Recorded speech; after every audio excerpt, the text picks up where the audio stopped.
Halo anak-anakku, semoga semua dalam keadaan sehat.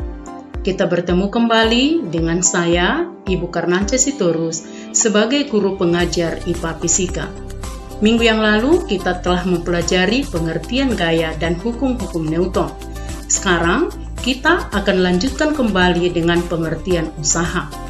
Pengertian usaha di dalam kehidupan sehari-hari tidak sama dengan pengertian usaha di dalam fisika.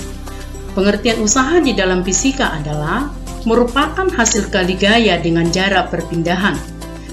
Dari definisi tersebut dapat dinyatakan dalam suatu persamaan, yaitu W sama dengan F dikali S, di mana W adalah merupakan usaha dalam satuan Joule, F merupakan gaya dalam satuan Newton, dan S merupakan jarak perpindahan dalam satuan meter. Satuan usaha dalam sistem internasional disebut Joule. 1 Joule sama dengan 1 Newton kali meter. Usaha itu ada beberapa jenis. Yang pertama, usaha positif. Usaha positif adalah usaha yang dilakukan oleh gaya pada suatu benda dan benda tersebut bergerak searah dengan arah gaya, seperti ditunjukkan pada gambar. Rumus untuk menentukan usaha positif adalah W sama dengan F dikali S. Yang kedua, usaha negatif. Usaha negatif adalah usaha yang dilakukan oleh gaya pada suatu benda dan benda tersebut bergerak berlawanan dengan arah gaya tersebut. Rumus untuk menentukan usaha negatif adalah W sama dengan minus F dikali S, seperti ditunjukkan pada gambar. Pada gambar terdapat itu merupakan FG.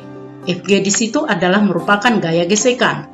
Usaha yang dilakukan oleh gaya gesekan atau disebut itu dengan FG adalah merupakan suatu usaha negatif. Yang ketiga, usaha nol.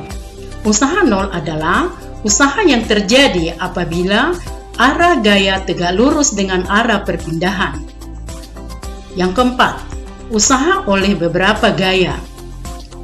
Usaha oleh beberapa gaya adalah suatu usaha yang dilakukan oleh beberapa gaya sehingga benda akan berpindah sejauh S.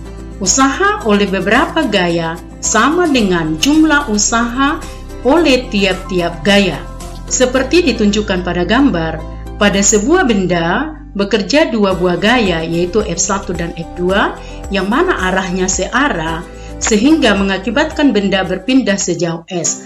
Maka, usaha yang dilakukan oleh kedua gaya itu dapat ditentukan dengan rumus W sama dengan W1 ditambah W2 atau sama itu dengan F1 dikali S ditambah F2 dikali S ataupun sama itu dengan F1 ditambah F2 dikali S.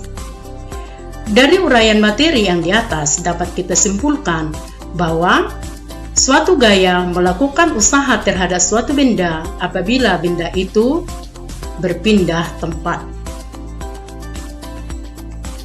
Demikian pertemuan kita hari ini. Semoga anak-anak kami dapat memahaminya. Ibu harap kalian mengulangi dan mempelajarinya di rumah dengan baik. Tetap semangat belajar, tapi ingat, jangan lupa menjaga kesehatan.